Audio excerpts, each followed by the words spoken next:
किष्किंधा की भूमि उस दिन रक्त से सनी हुई थी, उस महाशक्तिशाली वानर राज बाली के रक्त से, जिसका वध नियति ने एक तपस्वी राजकुमार के हाथों लिखा था। मृत्यु का वो दृश्य, वो छल, वो धर्म और अधर्म के बीच का विवाद, सब कुछ अब उस गुहाद्वार पर ठिठक गया था, जहां से बाली की आत्मा ने शरीर का त्याग किया था।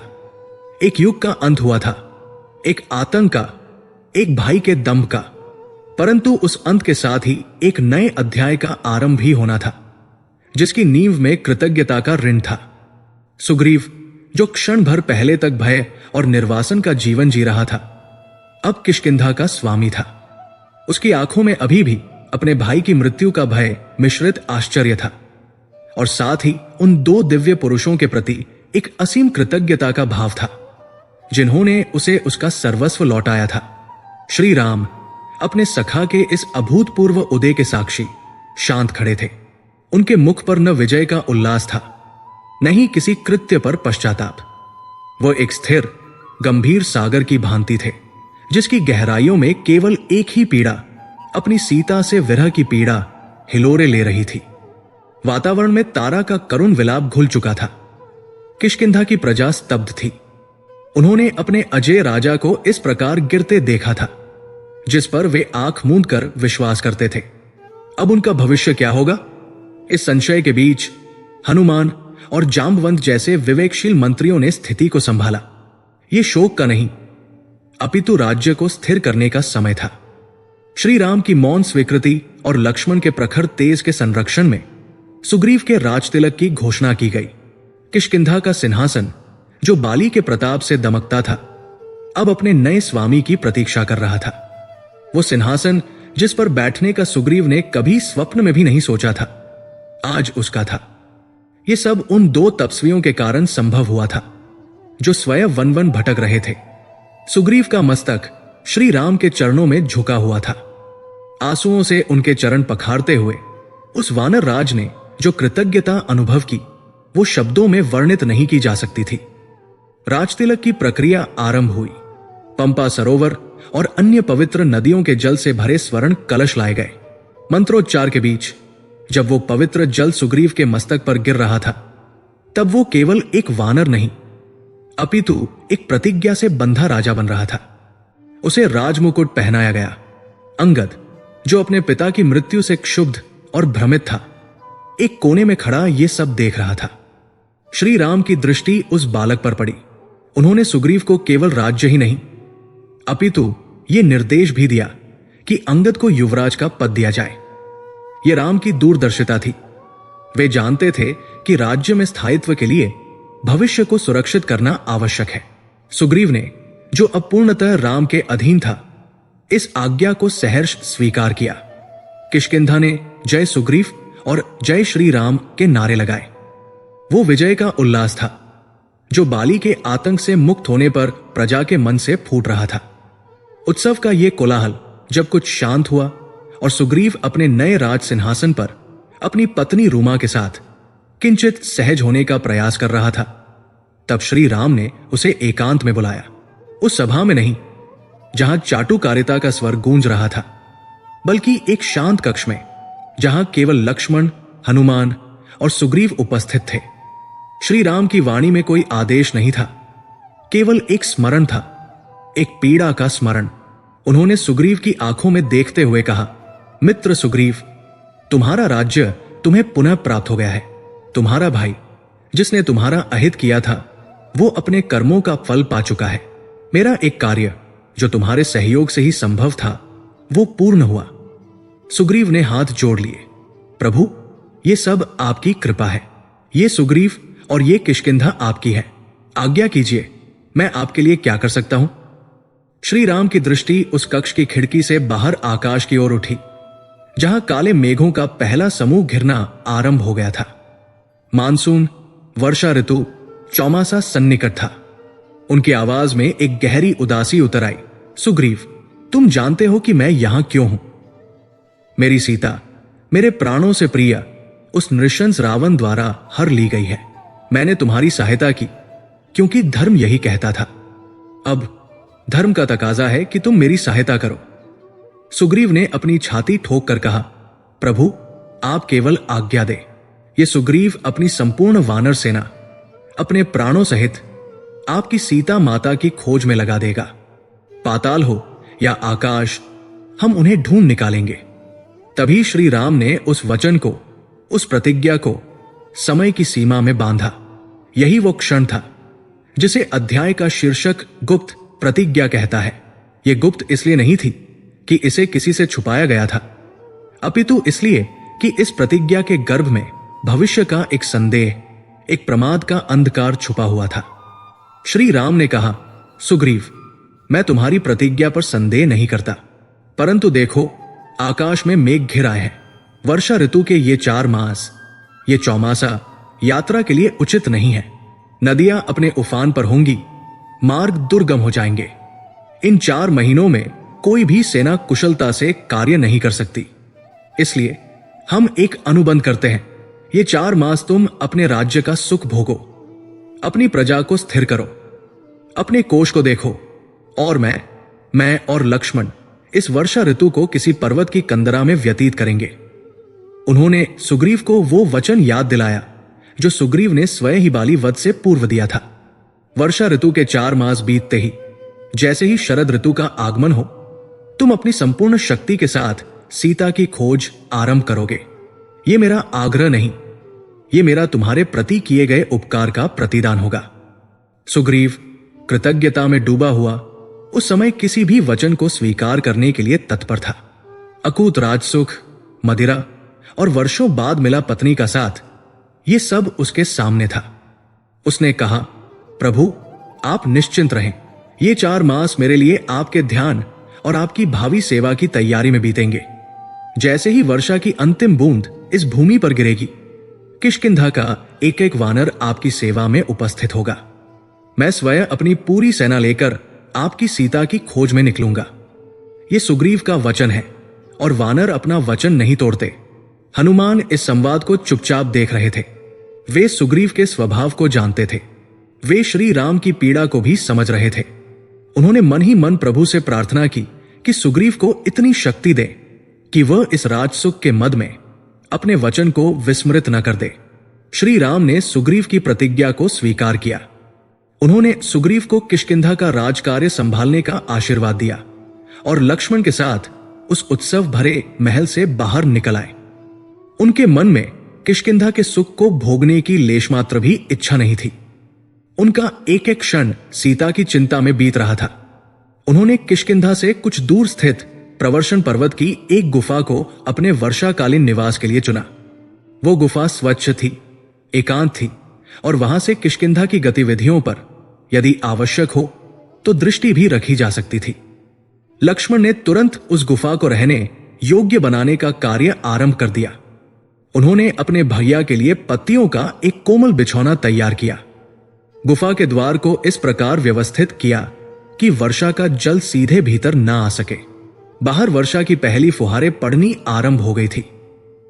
मिट्टी की वो सौंधी गंध जो सामान्यतः मन को प्रफुल्लित करती है, आज श्री राम के हृदय में एक हुक सी उठा रही थी।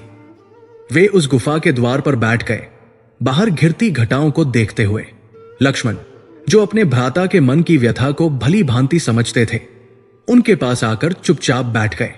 वे कुछ कहना चाहते थे, परंतु राम की गंभीरता को देखकर मौन रहे। वर्षा की झड़ी तेज हो गई थी। प्रवर्षण पर्वत के वृक्ष उस जल से धुलकर एक नए गहरे हरे रंग में चमक रहे थे। प्रकृति का सौंदर्य अपने चरम पर था, परंतु राम का मन उस सौंदर्य से विरक्त केवल सीता में अटका हुआ था। लक्ष्मण ने अंततः उस मौन को तोड़ा। भैया, सुग्रीव ने वचन दिया है, 4 मास की ही तो बात है, ये समय भी बीत जाएगा। हम निश्चय ही भाभी को ढूंढ निकालेंगे। श्री राम ने एक गहरी सांस ली। उनकी दृष्टि अभी भी उन बादलों पर टिकी थी जो किष्किंधा के राजभवन के ऊपर से गुजर रहे थे। उन्होंने लक्ष्मण की ओर देखे बिना मानो स्वयं से बात कर रहे हों। वे शब्द कहे जो इस अध्याय के मूल संदेह को प्रकट करते थे। लक्ष्मण, मैं सुग्रीव के वचन पर संदेह नहीं कर रहा। वो एक अच्छा मित्र है, परंतु जो दुख में हमारा साथ देता है, आवश्यक नहीं कि वो सुख में भी हमें स्मरण रखे। लक्ष्मण इस बात की गूढ़ता को नहीं समझ पाए। उन्होंने कहा, भैया, आप क्या कहना चाहते हैं? सुग्रीव कृतघ्न नहीं है। हमने उसे उसका राज्य, उसका सम्मान, उसकी पत्नी, सब कुछ लौटाया है। श्री राम के मुख पर एक क्षीण उदास मुस्कान उभरी।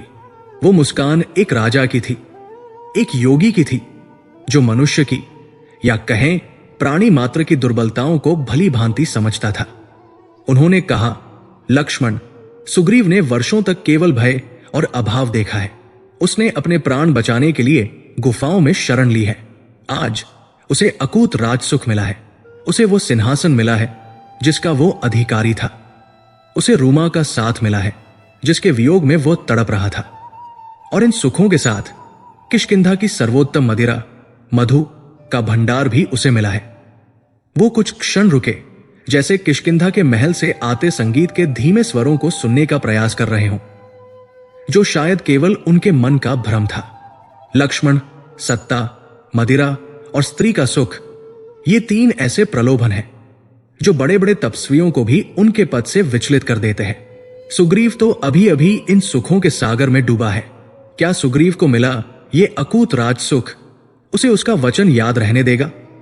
ये प्रश्न जो राम के मन में उस गुफा में प्रवेश करते समय उठा था, अब उनकी वाणी पर आ गया था।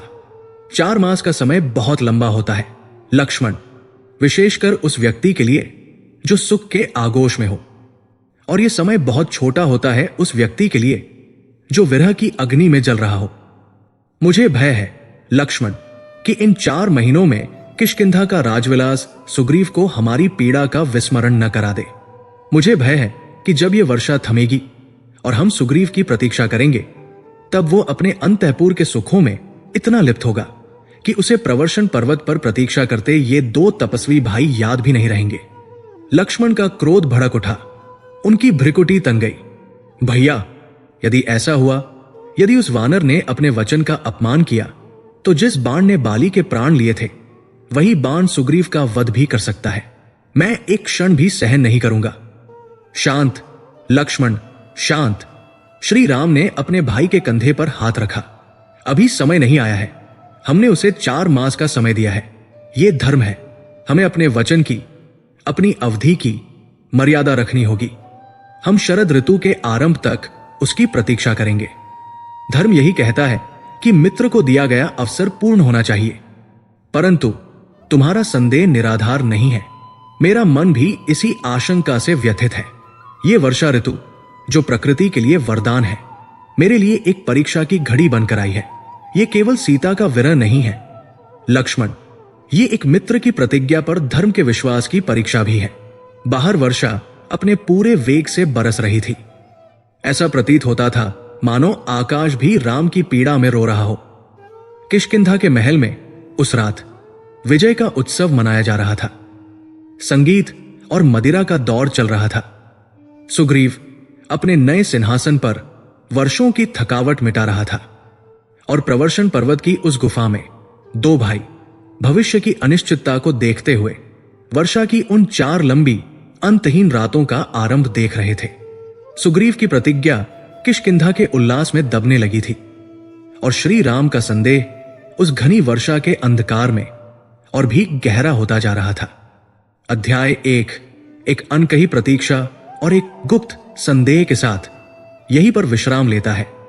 उस चौमासे के बीतने की प्रतीक्षा में, जो निर्णय करने वाला था कि मित्रता का धर्म बड़ा है या राजसुख का प्रलोभन, वर्षा ऋतु ने अपना प्रचंड रूप धारण कर लिया था।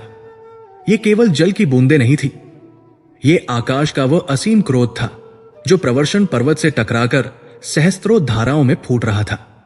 ऐसा प्रतीत होता था मानो इंद्र ने अपने समस्त मेघों को केवल इसी पर्वत श्रृंखला पर रिक्त हो जाने का आदेश दे दिया हो। गुफा के बाहर का दृश्य एक धूसर जलमग्न प्रलय जैसा था।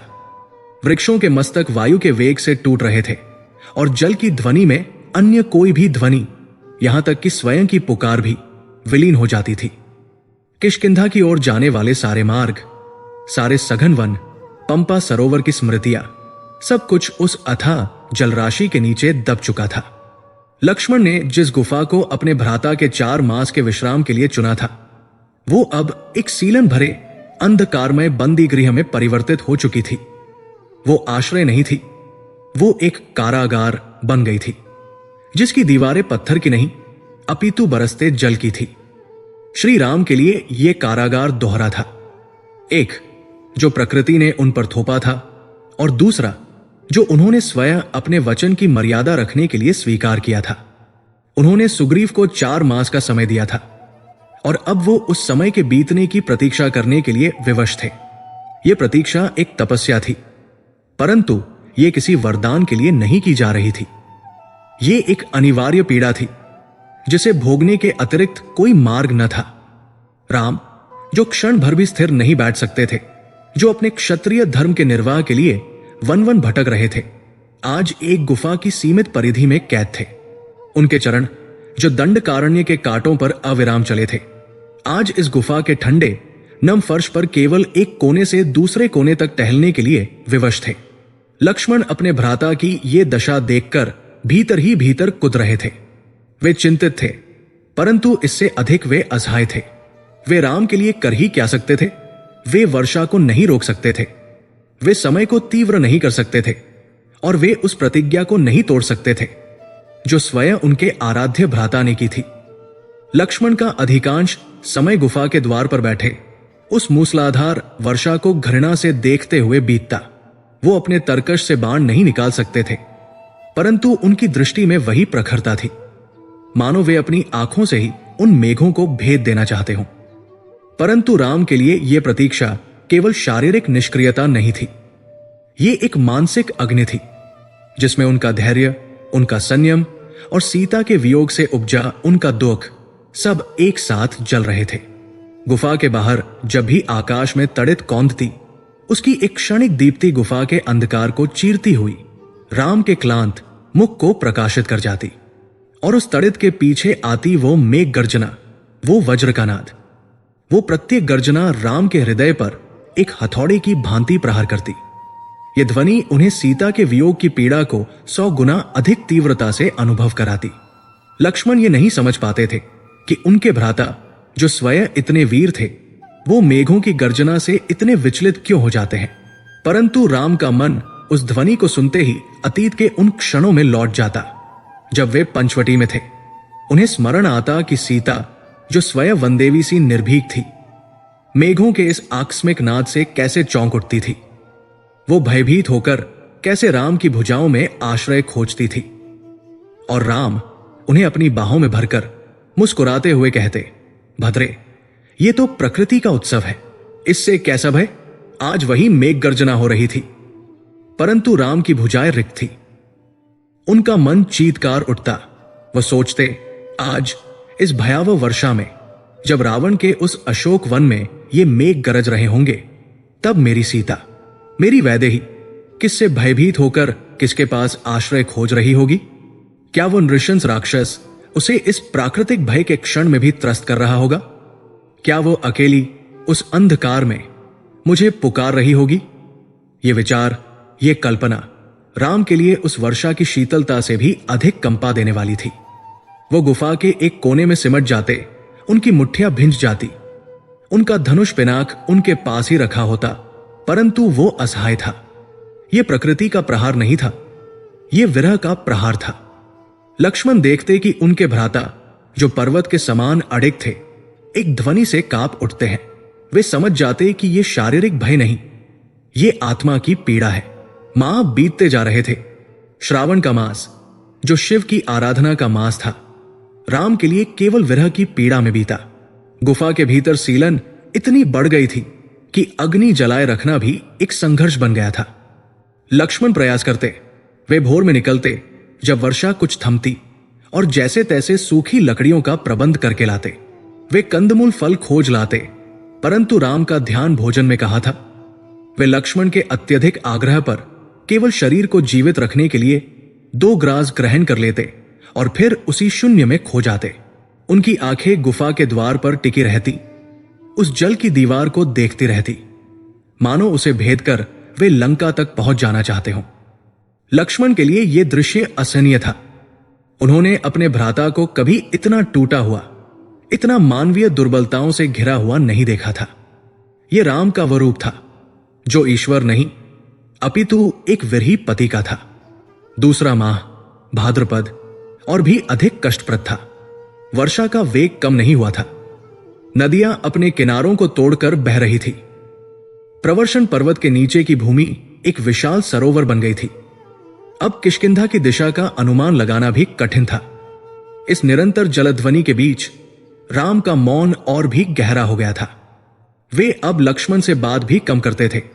वे केवल अपनी स्मृतियों के साथ रह गए थे। उन्हें सीता के साथ बिताया प्रत्येक क्षण याद आता।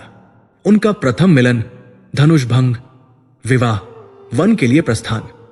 उन्हें याद आता कि कैसे सीता ने हट करके वन आने का निर्णय लिया था।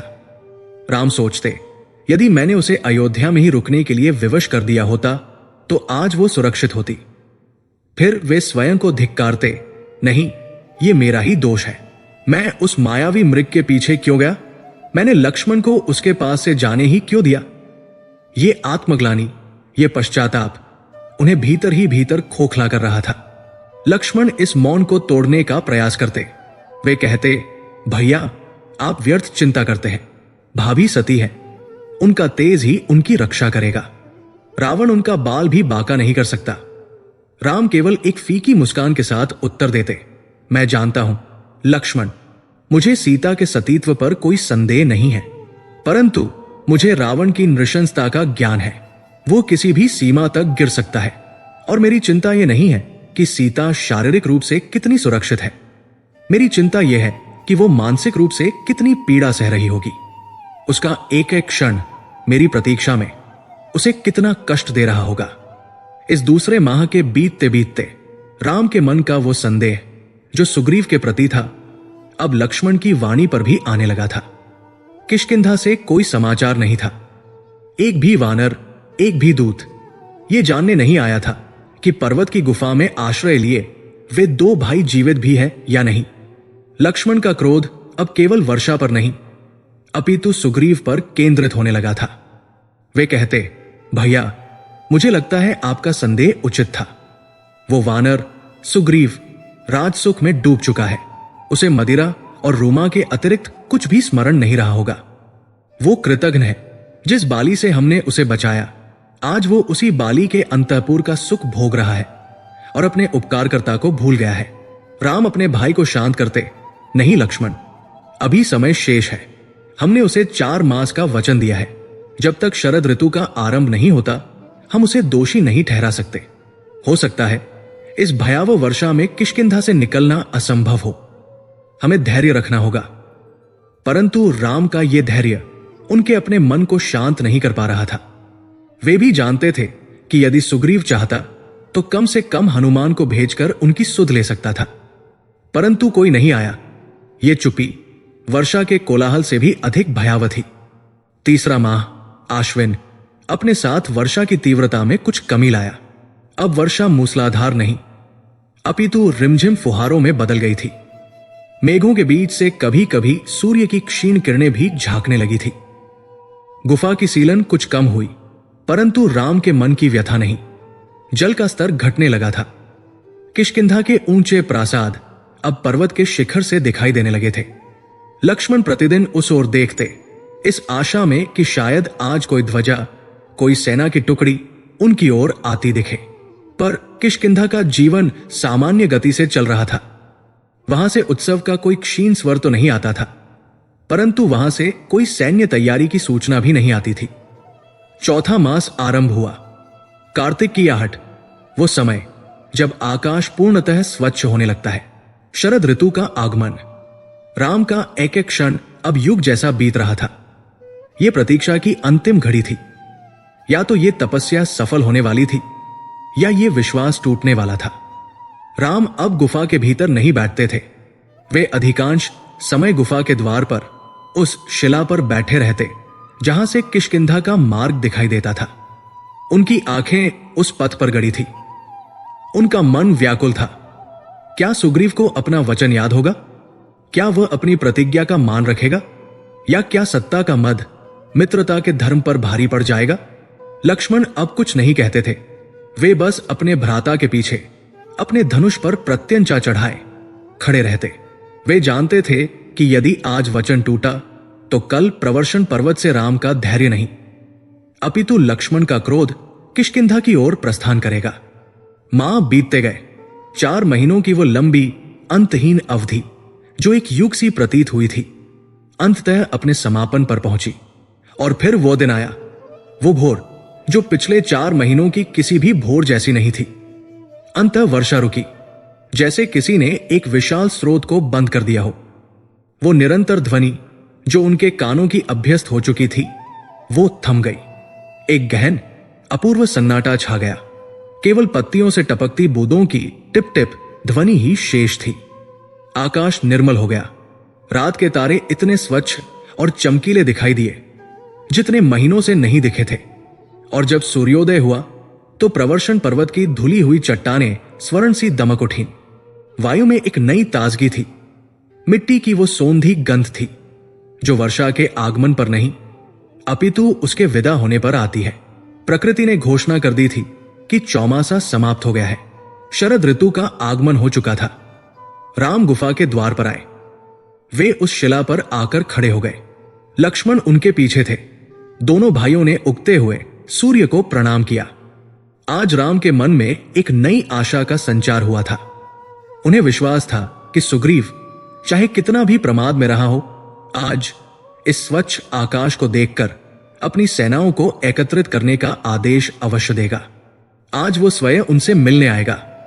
आज सीता की खोज का वो पहला चरण आरंभ होगा जिसकी प्रतीक्षा में उन्होंने ये 4 मास का कारावास भोगा था। उन्होंने किष्किंधा की ओर जाने वाले उस मार्ग की ओर देखा जो अब स्पष्ट दिखाई दे रहा था। जल उतर चुका था। मार्ग कीचड़ भरा था परंतु अगम्य नहीं था। सूर्य चढ़ने लगा। दोपहर हो गई। सूर्य ढलने लगा। राम उसी शिला पर, उसी स्थान पर बिना हिले डुले खड़े रहे। उनकी आंखें उस पथ पर टिकी थी। लक्ष्मण भी धैर्यपूर्वक प्रतीक्षा कर रहे थे, पर दूर दूर तक कोई नहीं था।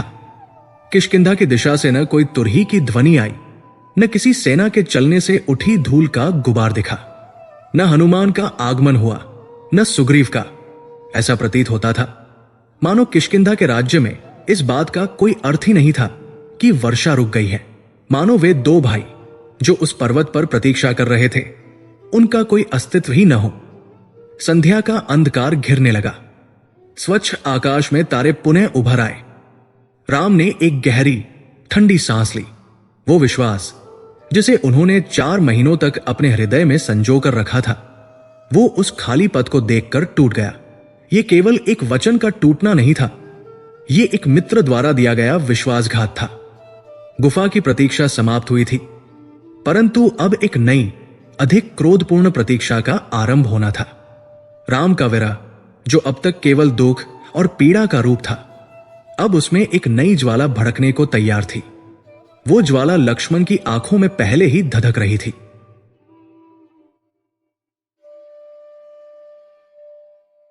शरद ऋतु का आगमन हो चुका था। वो आगमन किसी दूत की भांति नहीं, अपितु एक विजेता की भांति हुआ था जिसने वर्षा के 4 मासी आतंक को परास्त कर दिया था। आकाश जो कल तक एक धूसर रुदन करते हुए कैनवास जैसा था, आज एक निर्मल गहरे नीले रंग में नहाया हुआ था। मेघों के वे समूह जो प्रवर्षण पर्वत से टकराकर अपनी व्यथा सुनाते थे, अब रुई के फाहों की भांति छितराकर कहीं दूर, बहुत दूर जा चुके थे। सूर्य का प्रकाश अब क्षीण और सीलन भरा नहीं, अपितु प्रखर और कांचन था। वो पर्वत की धुली हुई चट्टानों पर, उन वृक्षों पर जिन्होंने 4 मास का जल प्रहार झेला था, और उस पगडंडी पर चमक रहा था जो अब किष्किंधा तक स्पष्ट दिखाई देती थी। जल उतर चुका था। प्रकृति ने अपने मार्ग खोल दिए थे। हवा में एक शीतलता थी, एक ताजगी थी और एक गहरा, बहुत गहरा सन्नाटा था। श्री राम उस गुफा के द्वार पर, उसी शिला पर बैठे थे जहां उन्होंने वर्षा का अंतिम दिन व्यतीत किया था। कल तक उनके मन में एक आशा थी, एक प्रतीक्षा थी। आज वो आशा भंग हो चुकी थी। कल तक वर्षा एक भौतिक बाधा थी, एक कारागार थी जिसका द्वार बंद था। आज वो कारागार का द्वार खुल चुका था, परंतु कैदी को लेने कोई नहीं आया था। ये उपेक्षा उस मूसलाधार वर्षा के प्रहार से भी अधिक चुभने वाली थी। राम का धैर्य जो उन्होंने किसी योगी की भांति 4 मास तक साध रखा था, अब जवाब दे रहा था। उनका संयम, जो समुद्र की भांति गहरा था, आज अपनी मर्यादा खोने को आतुर था। जिस क्षण वर्षा रुकी थी, उसी क्षण सुग्रीव की प्रतिज्ञा का समय आरंभ हो गया था, और अब उस क्षण को बीते भी कई पहर हो चुके थे। शरद ऋतु का चंद्रमा रात्रि में उदय होकर अस्त भी हो चुका था, परंतु किष्किंधा की ओर से कोई संदेश नहीं आया था। यह चुप्पी एक उत्तर थी, ये एक मौन घोषणा थी। ये घोषणा थी कि राजसुख मित्रता के ऋण से कहीं अधिक भारी होता है। ये घोषणा थी कि सत्ता का मद कृतज्ञता के भाव को कितनी सरलता से विस्मृत करा देता है। राम की पीड़ा, जो अब तक सीता के वियोग की पीड़ा थी, जो एक पवित्र एकांत दुख था, अब उसमें एक नया अपरिचित तत्व घुल रहा था। ये क्रोध था, ये एक मित्र द्वारा ठगे जाने का क्रोध था, ये अपने ही निर्णय पर उत्पन्न हुए संदेह का क्रोध था। वो लक्ष्मण की ओर मुड़े, जो कुछ दूर खड़े अपने धनुष की प्रत्यंचा को मानो अपने नखों से कुरेद रहे थे, जैसे वे अपनी उंगलियों में दबे क्रोध को कोई मार्ग दे रहे हों। राम की आवाज, जो सदा शांत और मधुर रहती थी, आज उसमें एक रूखापन, एक कठोरता थी। लक्ष्मण, उन्होंने कहा, और लक्ष्मण ने चौंक कर अपने भ्राता को देखा। उन्होंने राम की आंखों में वो भाव पहले कभी नहीं देखा था। ये केवल दुख नहीं था, ये दुख का वह रूप था जो अपमानित होकर अग्नि बन जाता है। लक्ष्मण, लगता है सुग्रीव राजमद में अंधा हो गया है। वो भोगविलास में इतना डूब गया कि अपना वचन, अपना मित्र सब भूल गया। ये एक प्रश्न नहीं था, ये एक निष्कर्ष था, एक कड़वा पीड़ादायक निष्कर्ष। राम ने अपनी दृष्टि पुनः उस सूने पथ पर टिका दी जो किष्किंधा की ओर जाता था। हमने उसके लिए क्या नहीं किया लक्ष्मण? हमने उसे उसके प्राणों के भय से मुक्त किया, उसे उसका राज्य, उसका सम्मान, उसकी पत्नी, सब कुछ लौटाया, और उसके बदले में हमने क्या मांगा? केवल एक वचन, एक प्रतिज्ञा कि वो मेरी सीता को खोजने में मेरी सहायता करेगा। राम उस क्षण अपने निर्णय पर संदेह कर रहे थे। क्या उन्होंने सुग्रीव पर विश्वास करके कोई भूल कर दी?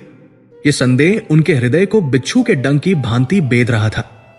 वो जो रघुकुल के सूर्य थे, जो धर्म के ज्ञाता थे, क्या वह एक वानर की प्रकृति को समझने में चूक गए?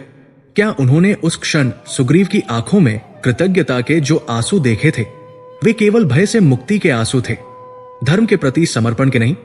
बाली, राम ने मानो स्वयं से कहा, बाली ने मरते समय मुझ पर यह आरोप लगाया था कि मैंने छिपकर उसे मारा, परंतु बाली ने अपने भाई की पत्नी का हरण किया था, वो दंडनीय था। परंतु ये सुग्रीव जो कर रहा है, ये क्या है? ये भी तो एक प्रकार का छल है।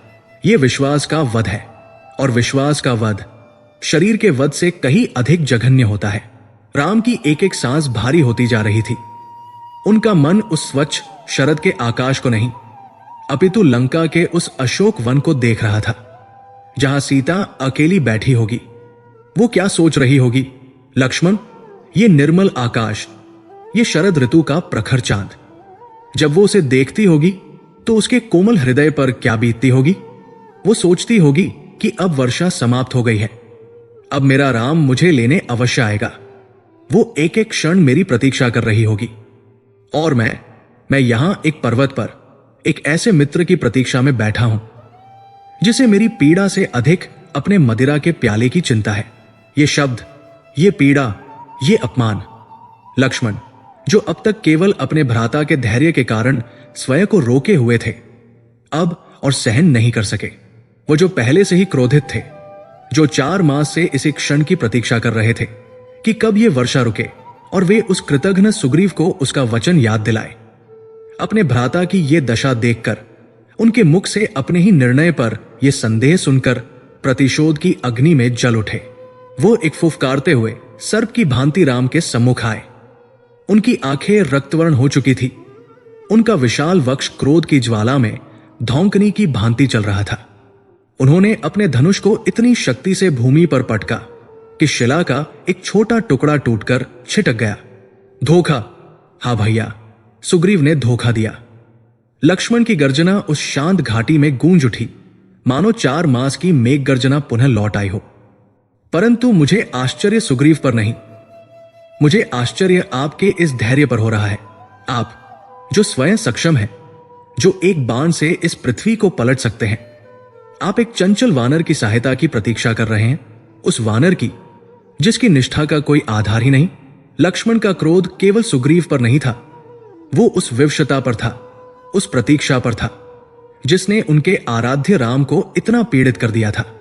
आपने भूल की भैया, लक्ष्मण ने चीख कर कहा, और राम ने अपने भाई के इस रूप को देखा।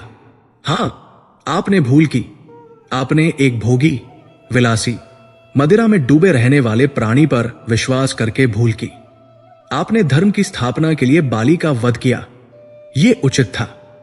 परंतु उस वध के पुरस्कार को इस अयोग्य सुग्रीव के हाथों में सौंपकर आपने भूल की। उसे राज्य का सुख नहीं, उसे उसके कर्मों का दंड मिलना चाहिए था।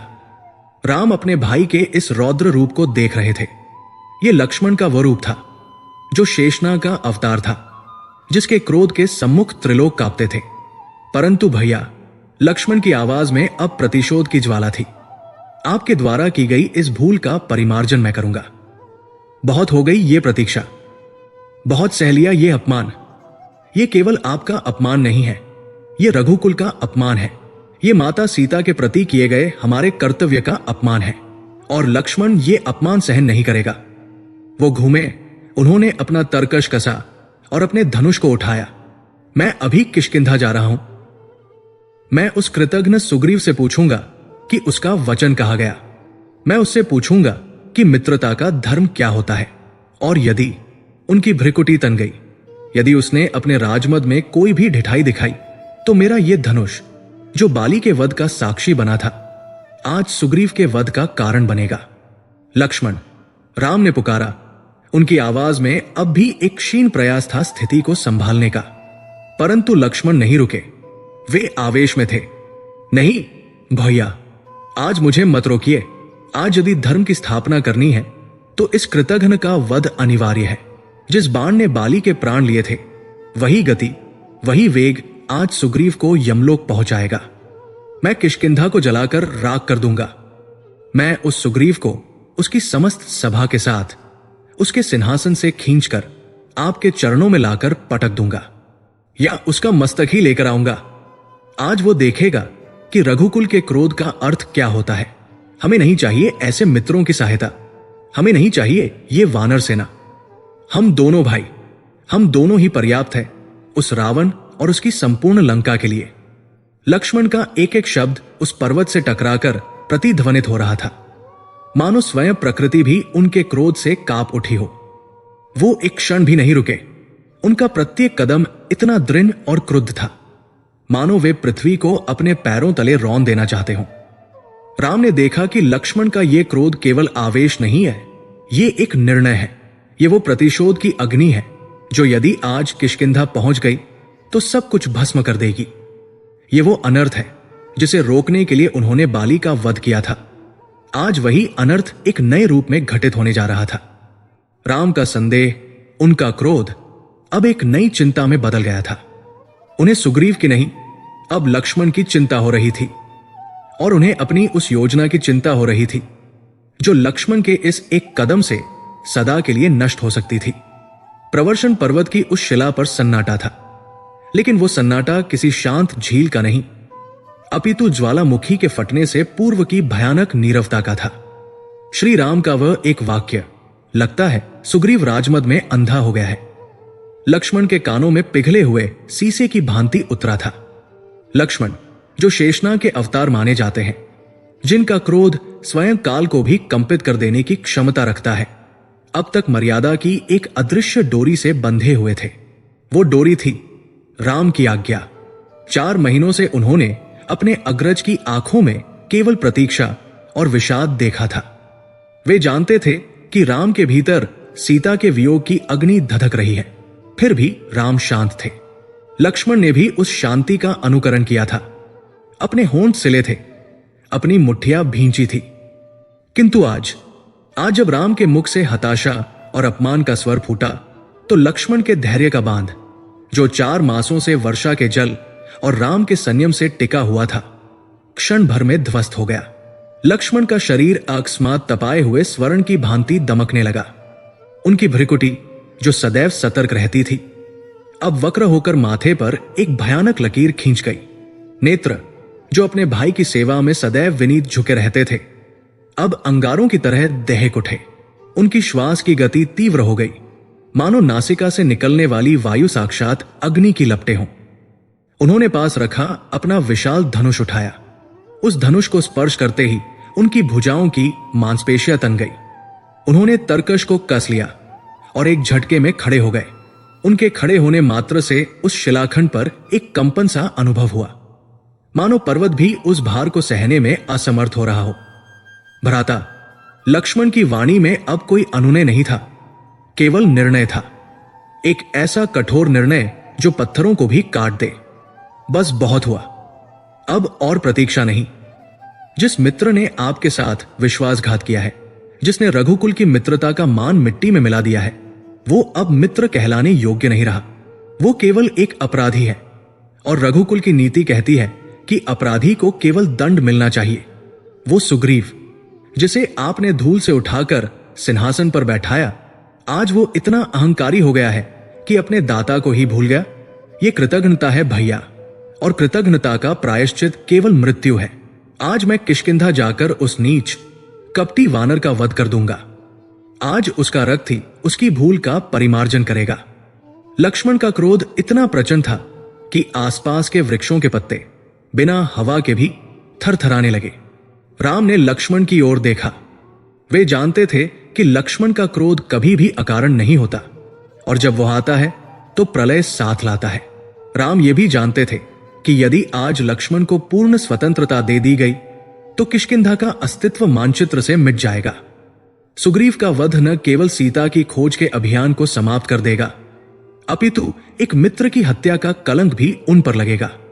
राम स्वयं आहत थे, अपमानित थे, किंतु उनका विवेक अभी भी क्रोध पर भारी था। वे एक राजा थे, और राजा जानता है कि कब शस्त्र चलाना है और कब केवल भय दिखाना है। राम ने बहुत ही धीर और गंभीर स्वर में, जो लक्ष्मण के उबलते हुए रक्त पर शीतल जल के छींटे जैसा तो नहीं, पर एक संयमित प्रवाह जैसा था, कहा, लक्ष्मण, क्रोध विवेक का शत्रु है। सुग्रीव ने अवश्य ही प्रमाद किया है।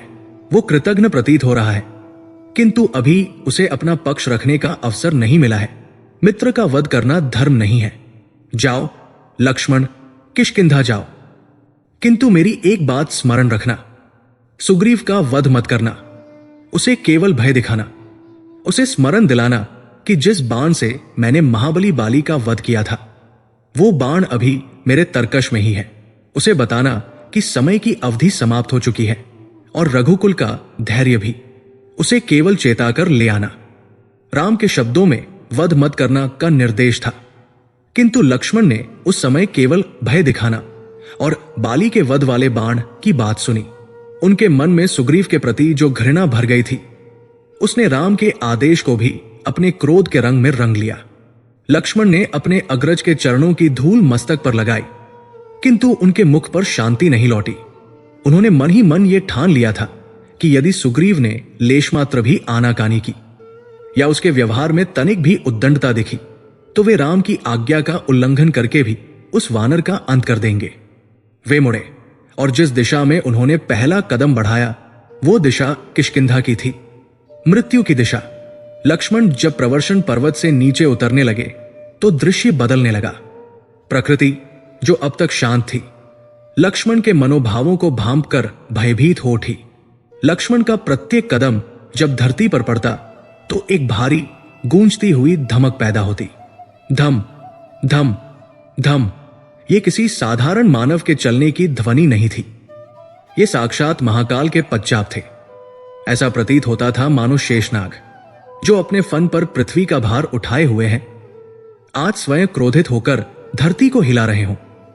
पर्वत की चट्टानें उनके वेग से खिसकने लगी।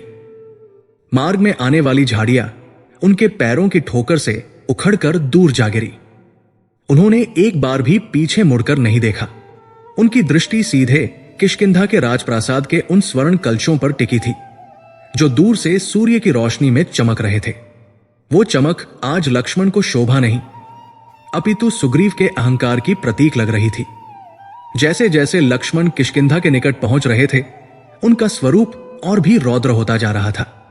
उनके चौड़े वक्ष पर पसीने की बूंदें नहीं, अपितु तेज चमक रहा था। उनकी श्वासों की ऊष्मा से मार्ग की वायु भी गर्म हो गई थी। उन्होंने अपने धनुष को कसकर पकड़ा हुआ था, मानो वो धनुष न हो, सुग्रीव की गर्दन हो। वन के प्राणी जो मनुष्य की गंध पहचानते थे, आज लक्ष्मण की गंध से नहीं, उनके आभा मंडल से भयभीत होकर भाग रहे थे। पक्षी कोलाहल करते हुए आकाश में उड़ गए, हिरणों के झुंड झाड़ियों में दुबक गए।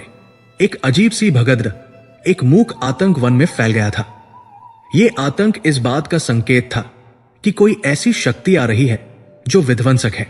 किष्किंधा नगरी, जो पर्वत की कंदरा में बसी एक अभेद्य दुर्ग थी, अभी भी अपने उल्लास में डूबी थी। बाहरी द्वारों पर वानर सैनिक तैनात थे, किंतु वे सतर्क नहीं थे। वे आपस में हंसी ठिठोली कर रहे थे, फलों का रसास्वादन कर रहे थे। उन्हें विश्वास था कि बाली के वध के बाद अब किष्किंधा को कोई भय नहीं है। उन्हें क्या पता था कि सबसे बड़ा भय उनके अपने राजा के वचन भंग के कारण उनके द्वार पर आ खड़ा हुआ है। अचानक एक वानर प्रहरी की दृष्टि सामने के मार्ग पर पड़ी। उसने देखा कि धूल का एक विशाल गुबार उठता हुआ आ रहा है। पहले उसे लगा कि शायद कोई जंगली हाथियों का झुंड है या कोई आंधी आ रही है, किंतु जब वो गुबार थोड़ा छटा तो उसके बीच से एक मानवाकृति उभरती दिखाई दी। एक तपस्वी वेशधारी युवक, जिसके कंधे पर धनुष था और जिसकी चाल में सिंह जैसा गर्व और हाथी जैसा बल था। प्रहरी ने ध्यान से देखा, वो लक्ष्मण थे, किंतु ये वे लक्ष्मण नहीं थे जिन्हें वानरों ने 4 माह पूर्व हाथ जोड़े विनीत भाव से देखा था। यह तो साक्षात अग्नि का पुंज था जो किष्किंधा को भस्म करने आ रहा था। राजकुमार लक्ष्मण, एक प्रहरी ने चीख कर कहा, किंतु उसकी आवाज में स्वागत का नहीं, भय का स्वर था। भागो भागो, उनका रूप देखो, वे काल बनकर आ रहे हैं। वानरों ने जब लक्ष्मण के उस रौद्र रूप को देखा तो उनके हाथ पांव फूल गए। लक्ष्मण की आंखें ऐसी लाल थी मानो उनमें रक्त तैर रहा हो। उनके होठ फड़क रहे थे। उन्होंने किसी भी प्रहरी की ओर देखा तक नहीं। वे सीधे मुख्य द्वार की ओर बढ़े। वानर सेना, जो अपनी वीरता के लिए प्रसिद्ध थी, जो बड़े बड़े राक्षसों से नहीं डरती थी, आज एक अकेले मानव के तेज से कांप उठी। वे भय से चिल्लाते हुए इधर उधर भागने लगे। किसी ने अपने अस्त्र वहीं छोड़ दिए। कोई जो फल खा रहा था उसे आधा फेंक कर ही रफू चक्कर हो गया। माताओं ने अपने बच्चों को छाती से चिपका लिया और गुफाओं के अंधेरे कोनों में जा छिपी। लक्ष्मण ने किष्किंधा के विशाल पत्थर के द्वार को देखा। वह द्वार जो सुरक्षा का प्रतीक था, आज लक्ष्मण को एक बाधा लगा। उन्होंने अपने पैर से द्वार पर एक प्रहार किया और वो भारी भरकम द्वार, जिसे खोलने के लिए कई वानरों का बल लगता था, एक ही झटके में चरमराकर खुल गया। यह ध्वनि किष्किंधा के भीतर तक गूंज गई। लक्ष्मण ने नगर में प्रवेश किया। नगर के भीतर का दृश्य विलासिता का था। मार्ग सुगंधी से महक रहे थे। मदिरा की गंध हवा में तैर रही थी। जगजगे वानर युगल क्रीड़ा में मग्न थे। लक्ष्मण ने जब इस दृश्य को देखा तो उनके क्रोध में घी पड़ गया। यहां, उन्होंने दांत पीसते हुए बुदबुदाया, यहां ये सब नग्न नृत्य चल रहा है और वहां मेरा भाई त्रिभुवन का स्वामी नंगे पैर पथरीली गुफा में बैठा है। धिक्कार है इस वैभव पर।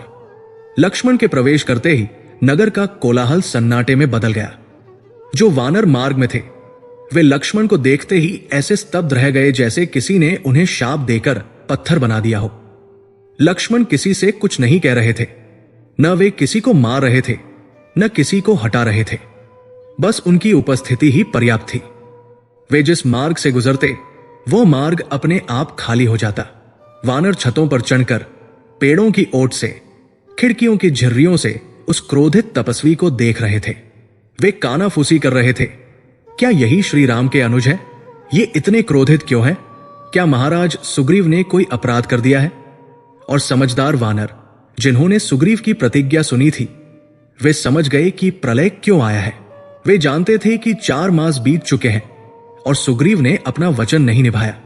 वे मन ही मन सुग्रीव को कोसने लगे कि उनके राजा की मूर्खता के कारण आज पूरी किष्किंधा संकट में है। लक्ष्मण की चाल में एक लय थी, एक भयानक लय।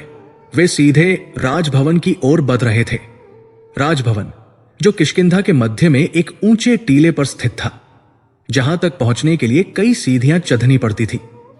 अंगद जो बाली के पुत्र और अब युवराज थे, उन्होंने अपने भवन की अटारी से नगर में मची इस खलबली को देखा। उन्होंने देखा कि वानर भयभीत होकर भाग रहे हैं और एक तपस्वी जिसके तेज को खुली आंखों से देखना भी कठिन है, राजभवन की ओर बढ़ा चला रहा है। अंगद ने लक्ष्मण को पहचान लिया। वे तुरंत समझ गए कि स्थिति क्या है। वे दौड़े दौड़े नीचे आए, ये सोचकर कि शायद वे लक्ष्मण को शांत कर सके या कम से कम सुग्रीव को सचेत कर सके। किंतु लक्ष्मण की गति अंगद के विचारों से तीव्र थी। लक्ष्मण राजभवन के मुख्य प्रांगण में पहुंच चुके थे। वहां रक्षक तैनात थे, किंतु लक्ष्मण के तेवर देखकर उनकी हिम्मत नहीं हुई कि वे उनका मार्ग रोके। लक्ष्मण ने अपने धनुष की प्रत्यंचा को एक बार झंझनाया। टंकार, वो ध्वनि इतनी तीखी और कर्कश थी कि राजभवन के कांच के दीपदान थरथरा उठे। सोए हुए पक्षी फड़फड़ाकर उड़ गए। ये टंकार सुग्रीव के लिए पहली चेतावनी थी। ये मृत्यु की घंटी थी जो उसके द्वार पर बज रही थी। लक्ष्मण ने भवन के मुख्य द्वार की ओर देखते हुए अपनी गूंजती हुई आवाज में ललकारा, सुग्रीव, ओ कृतघ्न वानर, बाहर निकल। कहां छिपा है तू अपने रनिवास में? देख, तेरा काल तेरे द्वार पर खड़ा है। उनकी आवाज बादलों की गर्जना की तरह गूंजी, जिसने महल की दीवारों को हिला दिया। तूने सोचा था कि राम वनवासी है, असहाय है। तूने सोचा था कि राजसुख भोग कर तू अपने वचन से मुकर जाएगा और कोई तुझे पूछने वाला नहीं होगा। बाहर आ कायर, आज मैं तुझे बताऊंगा कि रघुकुल के वीरों को वचन देकर मुकरने का परिणाम क्या होता है। महल के भीतर अंतपुर के गहरे कक्षों में, जहां सुग्रीव मदिरा के नशे में अर्धमूर्छित अवस्था में संगीत और नृत्य का आनंद ले रहे थे, ये आवाज किसी वज्रपात की तरह पहुंची। संगीत एकाएक रुक गया। नर्तकियां भय से ठिठक गई। सुग्रीव के हाथ से मदिरा का पात्र छूटकर गिर पड़ा और मदिरा रक्त की भांति फर्श पर फैल गई। नशे का वो खुमार जो सुग्रीव के मस्तिष्क पर छाया हुआ था, लक्ष्मण की उस एक ललकार से काफी हद तक उतर गया। उसने कांपते हुए अपनी पत्नी रुमा और पास बैठी तारा की ओर देखा। ये तो राजकुमार लक्ष्मण का स्वर है, सुग्रीव ने हकलाते हुए कहा। उसके चेहरे का रंग उड़ गया था। वो जानता था कि यह स्वर साधारण नहीं है, इसमें वो क्रोध है जिससे बाली भी नहीं बच सका था। बाहर लक्ष्मण का धैर्य समाप्त हो रहा था। उन्होंने देखा कि सुग्रीव अभी तक बाहर नहीं आया है। उन्होंने पुनः टंकार की और एक बाण अपने धनुष पर चढ़ा लिया। सुग्रीव, यदि तू क्षण भर में मेरे सामने उपस्थित नहीं हुआ तो मैं इस पूरे राजभवन को तेरे सारे परिवार और वैभव के साथ अभी भस्म कर दूंगा। मैं इस किष्किंधा को श्मशान बना दूंगा, जहां भविष्य में कोई वानर बसने का साहस नहीं करेगा। स्मरण कर बाली को, वही बाण, वही शक्ति आज तुझे पुकार रही है। लक्ष्मण का यह रूप देखकर हनुमान और अंगद, जो अब तक वहां पहुंच चुके थे, भयभीत हो गए। हनुमान जानते थे कि लक्ष्मण यदि क्रोध में बाण छोड़ दे तो उसे रोकने की शक्ति तीनों लोकों में किसी के पास नहीं है सिवाय स्वयं राम के, और राम यहां नहीं थे। हनुमान ने परिस्थिति की गंभीरता को समझा। वे जानते थे कि अब चाटुकारिता या बहानेबाजी का समय नहीं है। अब केवल समर्पण और क्षमा ही किष्किंधा को बचा सकती है। लक्ष्मण राजद्वार की सीढ़ियां चढ़ने लगे। उनकी प्रत्येक सीढ़ी पर पैर रखने की ध्वनि सुग्रीव के हृदय की धड़कन को रोक रही थी।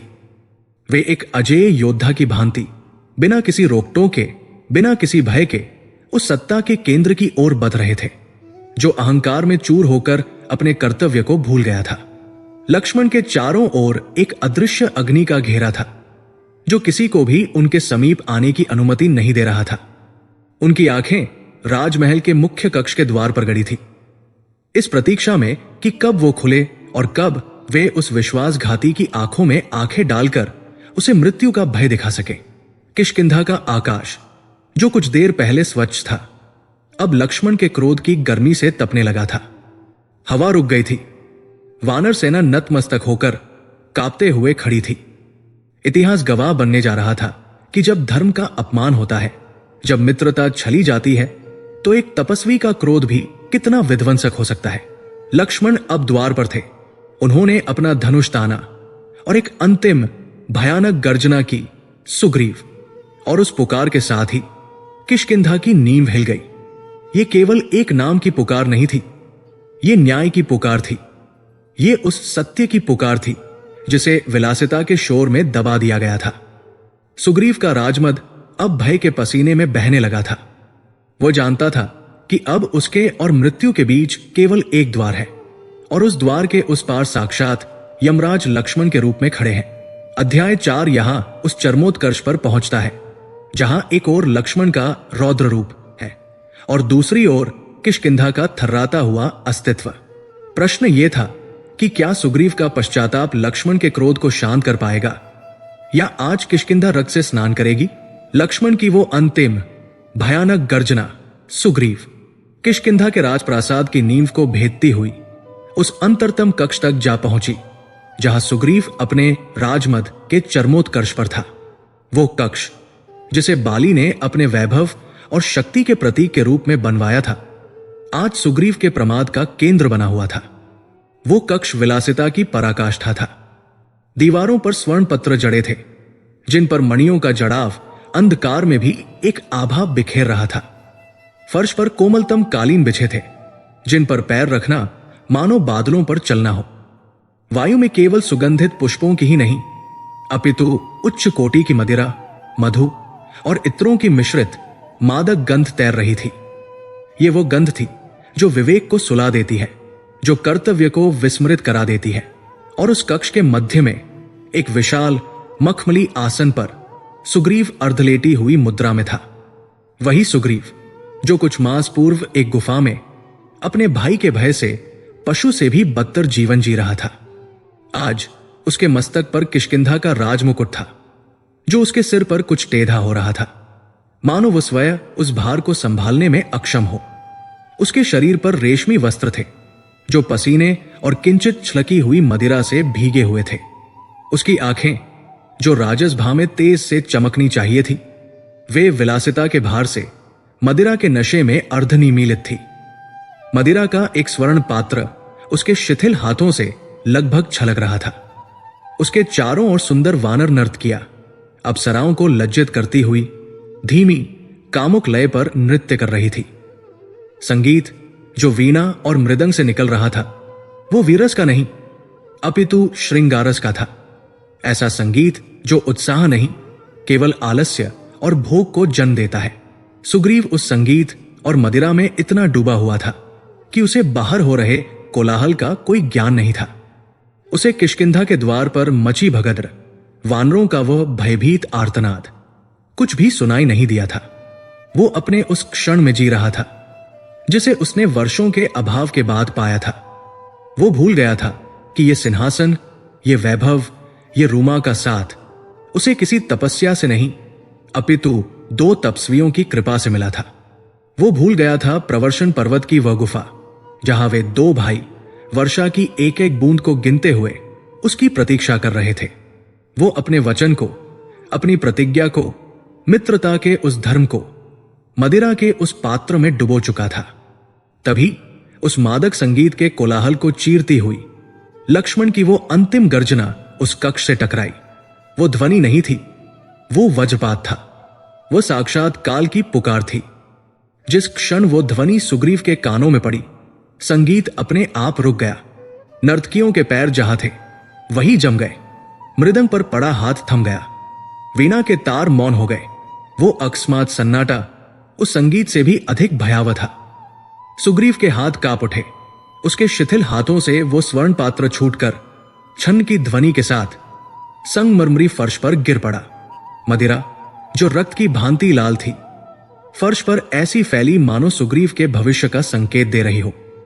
सुग्रीव का नशा, वो नशा जो 4 महीनों के भोग विलास से, जो सत्ता के अहंकार से उपजा था, वो लक्ष्मण की एक ललकार से एक पल में उतर गया। वो भय से कांपने लगा। उसकी अर्धनिमीलित आंखें पूरी तरह खुल गई, किंतु उनमें तेज नहीं, केवल आतंक था। वो हकलाता हुआ उठ खड़ा होने का प्रयास करने लगा, परंतु उसके पैर जो मदिरा और भय से लड़खड़ा रहे थे, उसका साथ नहीं दे रहे थे। वो जानता था कि ये स्वर किसका है। वो जानता था कि इस स्वर में इतनी तपन क्यों है। वो समझ गया था कि उसने क्या अपराध किया है। वो समझ गया था कि जो सुख वो भोग रहा था उसकी अवधि समाप्त हो चुकी है। और इससे पहले कि वो कुछ समझ पाता या अपनी पत्नी रूमा या बाली की विधवा बुद्धिमती तारा की ओर देख पाता, लक्ष्मण ने राजभवन के मुख्य द्वार को तोड़कर उस कक्ष में प्रवेश कर लिया था। लक्ष्मण अकेले थे, परंतु वे एक पूरी सेना से अधिक भयंकर प्रतीत हो रहे थे। उनका तपस्वी वेश, जो धूल और पसीने से सना था, उस वैभवशाली कक्ष में एक विरोधाभास की तरह खड़ा था। उनकी जटाएं क्रोध में बिखर गई थी। उनकी आंखें ऐसी दहक रही थी मानो वे उस पूरे कक्ष को अपनी दृष्टि मात्र से भस्म कर देंगी। उनके एक हाथ में उनका विशाल धनुष था और दूसरे हाथ में एक बाण जो प्रत्यंचा पर चढ़ा हुआ था। वो बाण जिसे देखते ही सुग्रीव की आत्मा कांप उठी। ये वही बाण था जिस पर श्री राम का नाम अंकित था। ये वही बाण था जिसने 7 ताल के वृक्षों को भेदा था। ये वही बाण था जिसने अजेय बाली के वक्ष को चीर दिया था। लक्ष्मण ने उस कक्ष के वैभव को घृणा की दृष्टि से देखा। उन्होंने उन नर्तकियों को, उस मदिरा को और उस कांपते हुए दयनीय सुग्रीव को देखा। लक्ष्मण का क्रोध 7वें आसमान पर पहुंच गया। तो ये सत्य है, लक्ष्मण ने ऐसी वाणी में कहा जो किसी मनुष्य की नहीं अपितु एक आहत सिंह की गर्जना थी। यहां ये विलासिता का नग्न नृत्य चल रहा है और वहां प्रवर्षण पर्वत की सीलन भरी गुफा में मेरा भाई रघुकुल का सूर्य, अयोध्या का महाराज केवल कंदमूल खाकर एक पत्थर की शिला पर सो रहा है। वहां वह अपनी पत्नी के वियोग में तिल तिल जल रहा है। और तू ओ अधम, ओ कृतघ्न वानर, तू यहां मदिरा और संगीत में डूबा हुआ है। सुग्रीव के पास कोई उत्तर नहीं था। वो केवल हाथ जोड़े थर थर कांप रहा था। उसके मुख से शब्द नहीं निकल रहे थे। लक्ष्मण ने अपने धनुष की प्रत्यंचा को एक बार पुनः खींचा। टंकार। वो ध्वनि इतनी प्रबल थी कि कक्ष की दीवारों पर टंगे अस्त्र शस्त्र झंझना उठे। सुग्रीव भय के मारे भूमि पर गिर पड़ा। अपने राजमुकुट की भी सुध न रही। लक्ष्मण ने गरजते हुए कहा, सुग्रीव, तूने केवल अपना वचन नहीं तोड़ा है, तूने मित्रता के नाम को कलंकित किया है। तूने उस विश्वास की हत्या की है जो मेरे भ्राता श्री राम ने तुझ जैसे एक भयभीत भागे हुए प्राणी पर किया था। उन्होंने तुझे राजा बनाया और तूने उन्हें क्या दिया? धोखा, विस्मृति, ये भोगविलास जिस भाई के आतंक से तू छिपता फिरता था। आज तू उसी के अंतपुर में, उसी के सिंहासन पर बैठकर वही अधर्म कर रहा है। बाली कम से कम वीर था, वो शत्रु था। तू तो मित्र के वेश में एक कायर शत्रु निकला। सुग्रीव, आज वही बाण, वही राम का अमोघ बाण जिससे बाली का वध हुआ था, तुम्हारा अंत करेगा। आज मैं किष्किंधा को उस राजा से मुक्त कर दूंगा जो अपने वचन का मान नहीं रख सकता। लक्ष्मण ने अपने बाण का संधान कर लिया। उस बाण का अग्रभाग जो अग्नि की भांति दमक रहा था, सीधे सुग्रीव के वक्ष की ओर केंद्रित था। मृत्यु और सुग्रीव के बीच अब केवल कुछ क्षणों का, या कहें एक पलक झपकने का अंतर था। किष्किंधा का सिंहासन एक बार पुनः विधवा होने जा रहा था। सुग्रीव ने भय से अपनी आंखें मूंद ली। रूमा, जो उसकी पत्नी थी, भय से जड़ हो गई। वो हिल भी न सकी। किंतु उस कक्ष में एक और स्त्री थी। वो तारा थी, बाली की विधवा, अंगद की मां और अब परिस्थितिवश सुग्रीव की पत्नी। परंतु तारा केवल एक पत्नी या विधवा नहीं थी। वो किष्किंधा की सबसे चतुर, सबसे विवेकशील और सबसे दूरदर्शी स्त्री थी। उसने बाली का अजेय बल देखा था और उसने बाली का राम के बाण से पतन भी देखा था। वो जानती थी कि राम और लक्ष्मण कौन है। वो जानती थी कि उनके क्रोध का अर्थ क्या है। वो ये भी जानती थी कि सुग्रीव ने कितना बड़ा अपराध किया है। जिस क्षण लक्ष्मण का बाण सुग्रीव के वक्ष को भेदने ही वाला था, इससे पहले कि लक्ष्मण बाण चलाते, तारा, जो अब तक मौन खड़ी ये सब देख रही थी, तीव्र गति से आगे बढ़ी। वो न तो चिल्लाई, न उसने विलाप किया। वो शांत किंतु दृढ़ कदमों से लक्ष्मण और सुग्रीव के बीच में आकर खड़ी हो गई। उसने अपने पति सुग्रीव को नहीं ढका, अपितु उसने स्वयं को लक्ष्मण के उस अमोघ बाण के सम्मुख कर दिया। लक्ष्मण, जो अपने क्रोध के आवेश में थे, एक स्त्री को अपने बाण और लक्ष्य के बीच में देखकर एक पल के लिए ठिठक गए। उनके संस्कार, उनका रघुकुल का धर्म उन्हें एक स्त्री पर प्रहार करने की अनुमति नहीं देता था। उनका हाथ, जो वज्र की भांति स्थिर था, एक पल के लिए कांपा। तारा ने लक्ष्मण की उन दहकती हुई आंखों में सीधे देखा। उसकी आंखों में भय नहीं था, एक अद्भुत शांति और तर्क का तेज था। उसने अपने दोनों हाथ जोड़ लिए, परंतु उसकी आवाज में दयनीयता नहीं, एक गंभीर निवेदन था।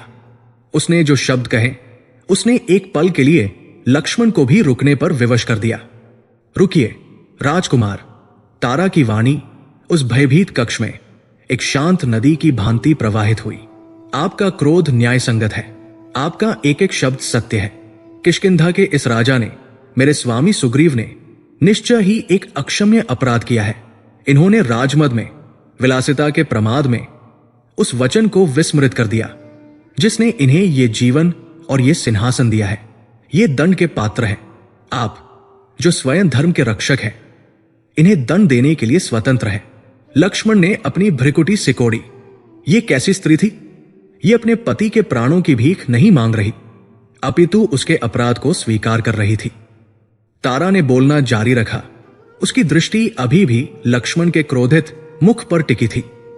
परंतु हे रघुकुल श्रेष्ठ, दंड देने से पूर्व केवल एक क्षण के लिए उस उद्देश्य का विचार कीजिए जिसके लिए आपके भ्राता श्री राम ने यह सब किया था।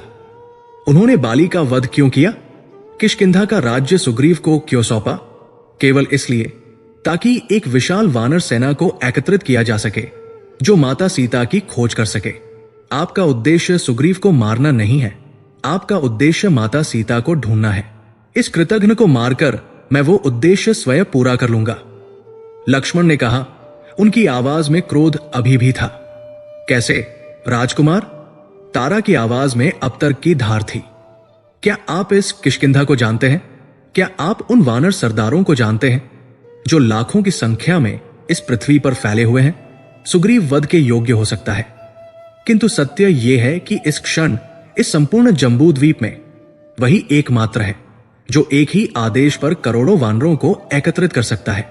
आपने सुग्रीव का वध कर दिया तो क्या होगा? यह राज्य पुनः अराजक हो जाएगा। अंगद अभी बालक है। यह वानर सेना जो केवल सुग्रीव के नाम पर एकत्रित हो सकती है, वो बिखर जाएगी। आप क्रोध में एक राजा का वध तो कर देंगे, परंतु आप श्री राम की उस योजना का भी वध कर देंगे जिसके लिए वे 4 मास से प्रतीक्षा कर रहे हैं। आप प्रतिशोध ले लेंगे, परंतु माता सीता की खोज का कार्य सदा के लिए रुक जाएगा। लक्ष्मण का हाथ, जो प्रत्यंचा पर तना हुआ था, किंचित ढीला पड़ा। तारा के शब्द बाण की भांति नहीं, अपितु जल की भांति उनके क्रोध की अग्नि पर पड़ रहे थे। तारा ने सुग्रीव की ओर देखा, जो अभी भी भूमि पर पड़ा कांप रहा था। फिर उसने लक्ष्मण से कहा, हे वीर, ये भी समझिए कि ये प्राणी, ये वानर है, हम मनुष्य नहीं हैं जो धर्म के जटिल बंधनों को सदैव स्मरण रख सके। हम प्रकृति के जीव हैं। सुग्रीव ने वर्षों तक मृत्यु का भय झेला है। उसने अभाव देखा है।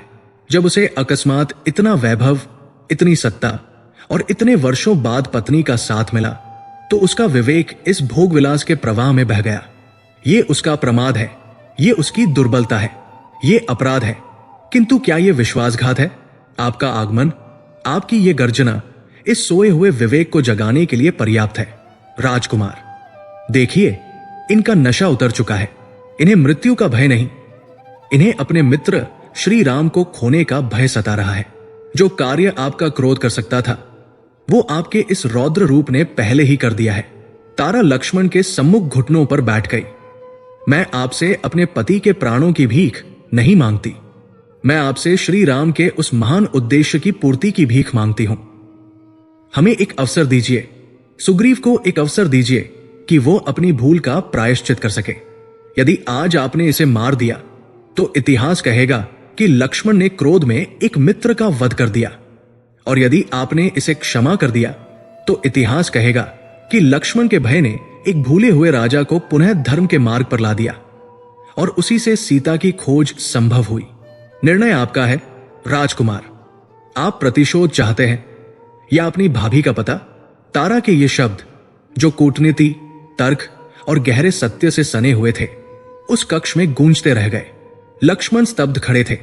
एक स्त्री ने, जो स्वयं एक पीड़ा से गुजरी थी, आज उनके क्रोध के सामने विवेक का दर्पण रख दिया था। उन्होंने अपने धनुष पर चढ़े बाण की ओर देखा और फिर उस स्त्री की ओर देखा जो धैर्य से उनके निर्णय की प्रतीक्षा कर रही थी। लक्ष्मण को रुकना पड़ा। उनका क्रोध शांत नहीं हुआ था, परंतु वो उस विवेक के सम्मुख विवश हो गया था जो स्वयं उनके भ्राता श्री राम का अंतिम निर्देश था। अध्याय 5। भोग विलास के उस चरम और विवेक के उस हस्तक्षेप के साथ एक निर्णायक मोड़ पर आकर खड़ा हो गया था। वो कक्ष एक क्षण के लिए जैसे शून्य में जम गया था। लक्ष्मण का बाण अभी भी तना हुआ था। उसका अग्निदीप्त अग्रभाग सुग्रीव के वक्ष पर केंद्रित था। मृत्यु का वो पीला तीक्ष्ण बिंदु किष्किंधा के राजा के भाग्य का निर्णय करने के लिए तत्पर था। लक्ष्मण की उंगलियां प्रत्यंचा पर इतनी कसी हुई थी कि श्वेत पड़ गई थी। उनका श्वास एक लय में चल रहा था, एक ऐसी लय जो विध्वंस से ठीक पहले आती है। तारा, जो सुग्रीव और काल के बीच में खड़ी थी, उसकी वाणी के शब्द उस कक्ष के विलासी मादक वातावरण में गूंज रहे थे। सुग्रीव भूमि पर पड़ा, अपनी पत्नी के पीछे से उस दहकते हुए बाण को और उससे भी अधिक दहकती हुई लक्ष्मण की आंखों को देख रहा था। उसका शरीर अभी भी कांप रहा था, परंतु अब केवल भय से नहीं, अपितु एक गहन असहनीय लज्जा से। तारा ने, जिसने अपने विवेकपूर्ण शब्दों से लक्ष्मण के उस अमोघ बाण को एक पल के लिए रोक दिया था, अपनी बात को समाप्त नहीं किया था। वो जानती थी कि क्रोध का ये ज्वार अभी उतरा नहीं है, केवल थमा है। उसने अपने जुड़े हुए हाथों को किंचित और दृढ़ता से जोड़ा और लक्ष्मण के चरणों की ओर देखते हुए कहा, हे वीर, मैं मानती हूं मेरे स्वामी ने जो किया है वो प्रमाद से बढ़कर है, ये अपराध है, परंतु हे रघुकुल के रक्षक, क्या आप एक ऐसे अपराध के लिए अपने मित्र का वध कर देंगे जो जानबूझकर नहीं किया गया? सुग्रीव ने जानबूझकर आपका या श्री राम का अपमान नहीं किया है, वो राजसुख में मार्ग भटक गया था। तारा ने अपनी दृष्टि उठाकर लक्ष्मण की आंखों में देखा। एक स्त्री का वो साहस जो अपने पति के प्राणों के लिए नहीं, अपितु धर्म के एक सूक्ष्म बिंदु के लिए तर्क कर रही थी, वो अद्भुत था। हे लक्ष्मण, आप उस मनस्थिति को समझने का प्रयास कीजिए जिस प्राणी ने अपने जीवन का प्रत्येक दिन अपने भाई की मृत्यु के भय में जिया हो, जिसने वर्षों तक कंदराओं की सीलन और अभाव को ही अपना भाग्य मान लिया हो। जब उसे अकस्मात एक ही दिन में वो सब कुछ मिल जाए जिसकी उसने कभी कल्पना भी नहीं की थी, एक अभेद्य राज्य, असीम वैभव, बिछड़ी हुई पत्नी और मृत्यु के भय से मुक्ति, तो उसका विवेक उस सुख के सागर में डूब जाना स्वाभाविक है। ये मदिरा जो यहां फर्श पर फैली है, ये केवल अंगूर का रस नहीं है राजकुमार, ये सत्ता का नशा है, ये वर्षों के दमन के बाद मिला उन्माद है। सुग्रीव इस नशे में बह गया, वो मार्ग भटक गया। वो भूल गया कि ये सिंहासन उसे एक ऋण चुकाने के लिए मिला है, परंतु वो भूला है उसने त्याग नहीं किया है। उसे क्षमा करें। इस सोए हुए सिंह को जगाने के लिए आपकी ये एक गर्जना ही पर्याप्त थी। देखिए, वो जाग गया है। ने सुग्रीव की ओर संकेत किया, जो अब केवल लज्जा में गड़ा जा रहा था। लक्ष्मण की दृष्टि सुग्रीव पर पड़ी। उन्होंने देखा कि वो वानर राज, जो कुछ क्षण पूर्व भोगविलास की प्रतिमा बना हुआ था, अब एक दयनीय पराजित शत्रु जैसा लग रहा था। उसके मस्तक से राजमुकुट भूमि पर गिर चुका था और उसके आंसू फर्श पर फैली मदिरा में मिलकर बह रहे थे। तभी उस कक्ष के दूसरे द्वार से पवन पुत्र हनुमान का प्रवेश हुआ। हनुमान उस विलासी कक्ष में नहीं थे। वे एक सच्चे मंत्री और राम भक्त की भांति राजकाज के बाहरी कक्षों में अपने राजा के इस प्रमाद से चिंतित परंतु सही समय की प्रतीक्षा में थे। उन्होंने लक्ष्मण के आगमन, उनके क्रोध और किष्किंधा में मची भगदड़ को देखा था। वे जानते थे कि अब केवल वे ही या तो राम का नाम लेकर या सुग्रीव को झिंझोड़कर इस प्रलय को रोक सकते हैं। वे तीव्र गति से उस कक्ष में आए और आते ही उन्होंने जो दृश्य देखा उससे उनका मस्तक भी शर्म से झुक गया। उनका राजा, किष्किंधा का स्वामी, भूमि पर एक अपराधी की भांति पड़ा था और रघुकुल के राजकुमार, उनके आराध्य के भाई, काल का रूप धरे खड़े थे। हनुमान ने लक्ष्मण के क्रोध को नहीं, पहले अपने राजा की जड़ता को तोड़ने का निश्चय किया। वे सुग्रीव के पास पहुंचे और उनकी वाणी, जो अब तक अपने राजा के सम्मान में मौन थी, आज कर्तव्यबोध के भार से फट पड़ी। उसमें विनय नहीं, एक तीक्ष्ण धिक्कार था। राजन, उन्होंने इतनी तीव्रता से कहा कि सुग्रीव ने चौंक कर उनकी ओर देखा। उठिए, ये क्या दशा बना रखी है? क्या इसी दिन के लिए प्रभु श्री राम ने आपको ये जीवन दान दिया था? क्या ये विलासिता, ये मदिरा, ये नृत्य उन आंसुओं से अधिक मूल्यवान है जो प्रवर्षण पर्वत की गुफा में आपकी प्रतीक्षा में श्री राम के नेत्रों से 4 मास तक बहते रहे? उन्होंने आपके लिए अपना धर्म तोड़ा। उन्होंने एक छिपकर वध करने का कलंक अपने माथे लिया, केवल एक वचन के लिए, और आपने उस वचन को इस मदिरा के पात्र में डुबो दिया। हनुमान की वाणी में एक ऐसी शक्ति थी जो सुग्रीव के अंतःकरण को भेद गई। ये लक्ष्मण का भय नहीं था, ये हनुमान का धिक्कार था जिसने सुग्रीव के मद को तोड़ा। आपको स्मरण है राजन, हनुमान ने कहा, जब आप ऋषिमुख पर्वत पर थे तब आप प्रतिदिन उस सूर्य को देखते हुए कहते थे कि एक दिन आप बाली का वध करके अपने दुख का अंत करेंगे। वो अंत श्री राम ने किया और आज वही सूर्य प्रतिदिन अस्त हो रहा है। ये स्मरण दिलाते हुए कि माता सीता की खोज का एक और दिन व्यर्थ गया, क्योंकि किष्किंधा का राजा अपने अंतपुर में सो रहा है। धिक्कार है इस राज्य पर, धिक्कार है इस शक्ति पर, और धिक्कार है मुझ जैसे मंत्री पर जो अपने राजा को धर्म पथ पर नहीं रख सका। ये शब्द, ये लज्जा, ये धिक्कार और सामने खड़ी साक्षात मृत्यु। सुग्रीव के भीतर कुछ टूट गया। वो अहंकार, वो मद, वो विलासिता का आवरण सब एक क्षण में चकनाचूर हो गया। उसे वचन याद आ गया, उसे राम का वो शांत, पीड़ा से भरा मुख याद आ गया। उसे याद आ गया कि वो एक राजा होने से पहले एक ऋणी है। सुग्रीव, जो अब तक भय और लज्जा से कांपता हुआ केवल भूमि पर पड़ा था, अब एक आर्तनाद करता हुआ उठा। परंतु वो खड़ा नहीं हुआ, वो घिसटता हुआ लक्ष्मण के चरणों की ओर बढ़ा। तारा और हनुमान दोनों एक ओर हट गए। सुग्रीव ने लक्ष्मण के उन कठोर वनवासी चरणों को, जो किष्किंधा की धरती को रौंदते हुए आए थे, अपने दोनों हाथों से पकड़ लिया और अपना राजमुकुटविहीन मस्तक उन चरणों पर रख दिया। वो एक राजा की भांति नहीं, एक दास की भांति, एक क्षमा याचक की भांति रो रहा था। क्षमा राजकुमार, मुझे क्षमा कर दीजिए। उसकी आवाज आंसुओं में घुट रही थी। मैं एक पशु हूं। मैं अपनी प्रकृति से विवश हो गया। मैं अंधा हो गया था। मुझसे अक्षम्य अपराध हुआ है। मैं आपके भ्राता, अपने स्वामी, अपने प्रभु राम का अपराधी हूं। मुझे दंड दीजिए। ये बाण जो आपने मेरे वध के लिए उठाया है, इसे चला दीजिए। मैं इसी के योग्य हूं। मेरा मर जाना ही श्रेयस्कर है, बजाय इसके कि मैं एक वचन भंग करने वाले कृतघ्न मित्र के रूप में जीवित रहूं। सुग्रीव लक्ष्मण के चरणों पर सिर पटक कर रोने लगा। परंतु यदि आप मुझे एक अवसर दे सके, यदि प्रभु राम मुझे एक अंतिम अवसर दे, तो मैं इस कलंक को धोना चाहता हूं। मुझे मत मारिए राजकुमार, मुझे मेरे अपराध की लज्जा में मत मरने दीजिए। मुझे सेवा का एक अवसर दीजिए। मैं अपने रथ की अंतिम बूंद तक श्री राम के कार्य के लिए लगा दूंगा। मैं अभी, इसी क्षण। लक्ष्मण, जो अब तक वज्र की भांति कठोर थे, सुग्रीव के इस पश्चाताप को, इन वास्तविक आंसुओं को देखकर किंचित पिघले। उनका क्रोध कम नहीं हुआ था, परंतु तारा के तर्क और सुग्रीव की इस दयनीय स्थिति ने उनके उद्देश्य को पुनः स्मरण करा दिया। उनका उद्देश्य सुग्रीव का वध करना नहीं था। उनका उद्देश्य सोए हुए किष्किंधा को जगाना था, और किष्किंधा जाग चुकी थी। लक्ष्मण ने अपने धनुष को नीचे किया। बाण अभी भी प्रत्यंचा पर चढ़ा था, परंतु उसकी दिशा अब भूमि की ओर थी। उनकी आवाज अभी भी उतनी ही कठोर थी। उठो सुग्रीव, उन्होंने कहा, और उनकी उस भारी आवाज से सुग्रीव ने कांपते हुए अपना सिर उठाया। तुम्हारे ये आंसू उस पीड़ा को कम नहीं कर सकते जो मेरे भ्राता ने 4 मास सही है। तुम्हारे इस पश्चाताप का मूल्य तब है जब ये शब्दों से नहीं, कर्मों में दिखे। तुम भूल गए थे सुग्रीव, परंतु लक्ष्मण को याद था। और अब तुम ये कभी नहीं भूलोगे कि रघुकुल का क्रोध कैसा होता है। यदि तुमने फिर कभी प्रमाद किया तो ये बाण तुम्हारे वश में होगा, और तुम्हें बचाने के लिए तारा या हनुमान भी नहीं होंगे। अब मुझे वचन नहीं, कार्य चाहिए। अभी प्रभु, इसी क्षण। सुग्रीव मानो किसी तंद्रा से जागा हो। वो अपने पैरों पर खड़ा हुआ। उसका शरीर अभी भी लज्जा से कांप रहा था, परंतु उसकी आंखों में अब मदिरा का नशा नहीं, अपितु अपने अपराध बोध को धोने की एक उन्मत्त व्याकुलता थी। वो एक राजा था, और अब वो एक राजा की भांति ही व्यवहार करने वाला था। वो पलटा। उसने उस कक्ष में उपस्थित उन नर्तकियों, उन संगीतज्ञों, उन विलासी सेवकों को देखा। निकाल दो इन सबको, वो गर्जा। फेंक दो ये मदिरा के पात्र। आज से किष्किंधा में कोई उत्सव नहीं मनाया जाएगा जब तक कि माता सीता का पता नहीं चल जाता। सेवक सेविकाएं भय से कांपते हुए उस कक्ष से भाग खड़े हुए। सुग्रीव ने हनुमान की ओर देखा। उसकी दृष्टि में अब केवल एक ही भाव था, कार्य।